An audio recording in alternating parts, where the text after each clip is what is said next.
28 март. Часът е 10:20 и температурата е някъде около 12-13 градуса.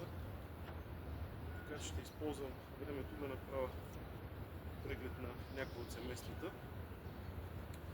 Значи до тук 3 пъти съм дал твърда храна и 2 пъти сироп. Това е от края на февруари. И лентички съм сложил преди 2 седмици за третиране на акара. Така че сега ще прегледаме семейството, да видим развитието до къде е стигнало.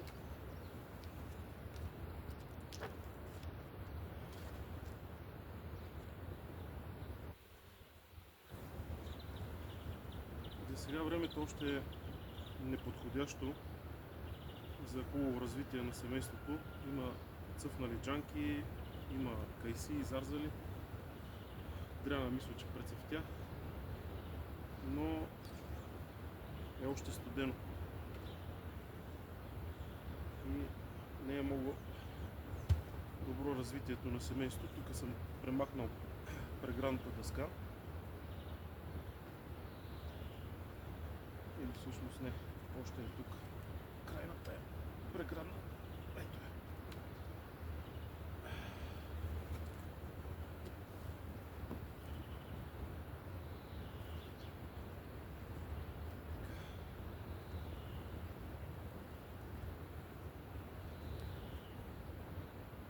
Още стар мед.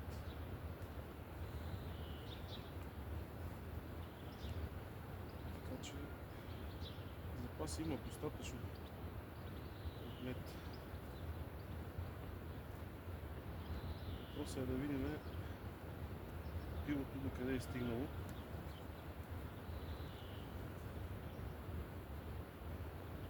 И какви са прашецовите запаси.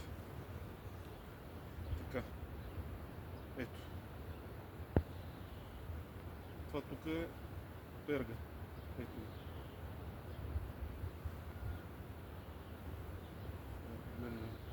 Сам няма нищо, това е ясно.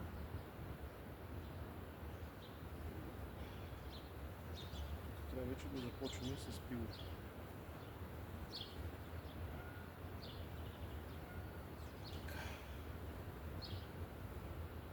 Ето го пилото. Вижда се в тази част. Отзад е стар мед.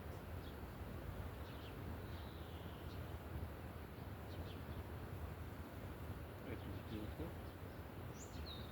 Тук отдолу пак има перга. Тук отстрани също са наслагали. Прашец. Добре.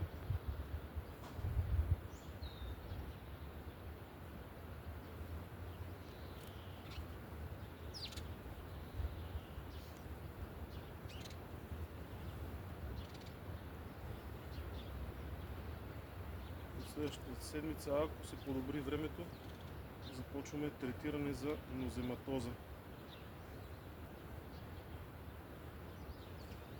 Добре. Пило, прашец. Никъде обаче не виждам пресен нектар, т.е. студено. Сиропа са го изяли, значи тук има малко пресно. Или е разпечатан мед втечнен, който са го пренесли, или от сиропа, но е малко. Така че ще им подаваме още сироп. Сега е момента, докато цъфти джанката и кайсиите.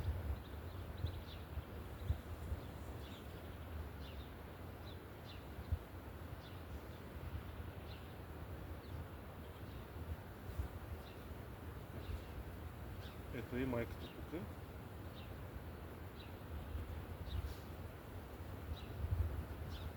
Сега ще ви покажа.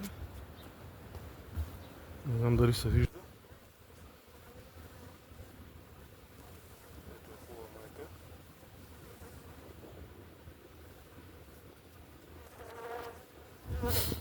Едричка. Работлива. Това е с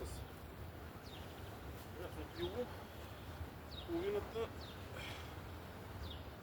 си е запечатано. Така. Сега ще видим колко такива рамки има с пило.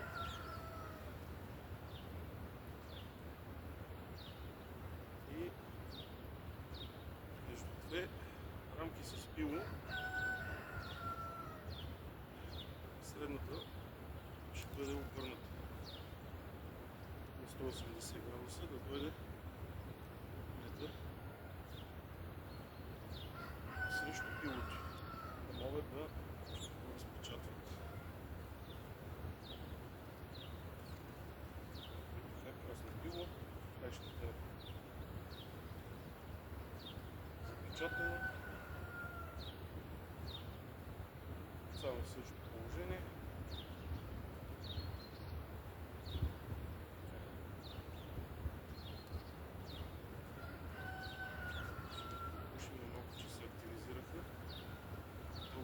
Държиме отворени.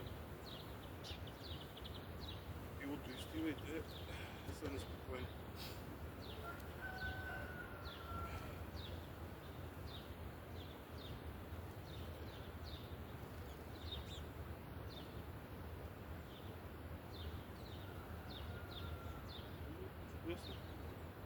Пета рамка с прясно пило.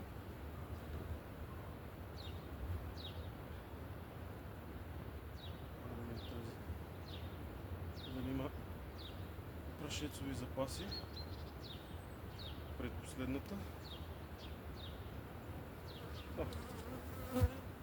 Една трета има от тази страна и около една втора от другата.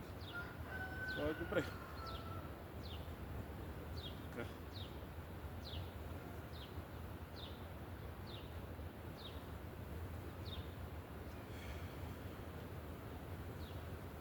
Общо взето това е положението на повечето семейства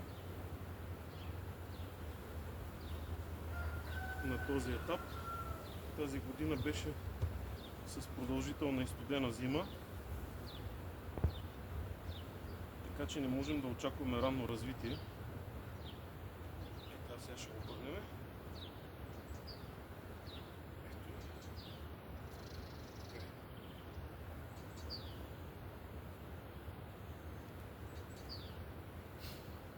Друга година, в началото на април,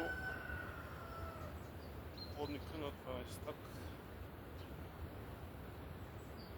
бил пълен с пчели, с по 6-7 рамки пило, но в момента това положение е добро. Не можем да се оплачем, така че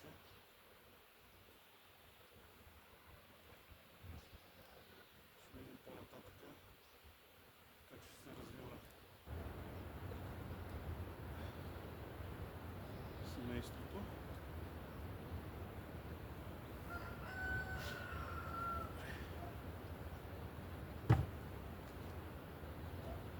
За да може вече да го разшириме напълно, да премахнем преградната дъска.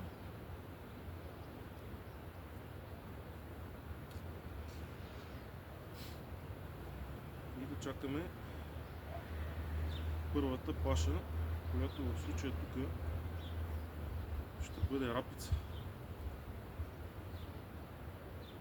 тъй като има хиляди декари с рапица засяти миналата година. И ще видим какво ще се случи с семействата. Дано да няма натравения.